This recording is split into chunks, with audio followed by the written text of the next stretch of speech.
Sorry, didn't see you there.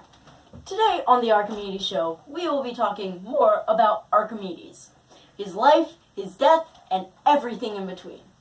Archimedes was born in 287 BCE in Syracuse, Italy. He was called a Greek mathematician, yet he never really lived in Greece very much. He lived in Syracuse most of his life, as in close proximity with the king. He published most of his works as a mathematician, inventor, and scientist with other mathematicians. As I said, he was known as a mathematician, scientist, and inventor. As a scientist, he created the law of buoyancy, which states that any object submerged in fluid, which is gas or liquid, at rest is being acted upon by a force pushing upwards, also known as buoyancy. As a scientist, as an inventor, he created a sort of screw device that is used to draw water out of the ground and boats. This is still used for lifting water in third world countries.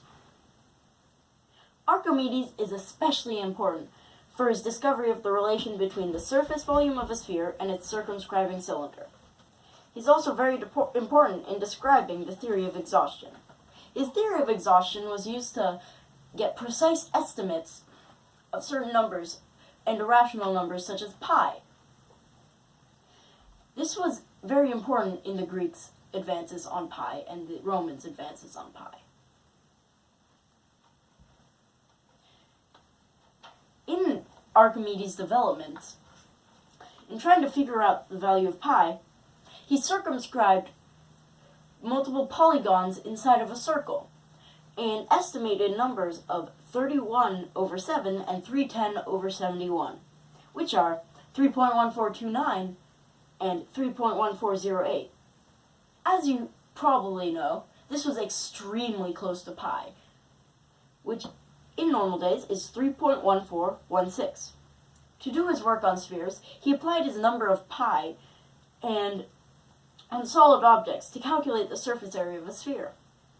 He also calculated the volume by calculating that the volume of a sphere is 2/3 of that of its circumscribed cylinder.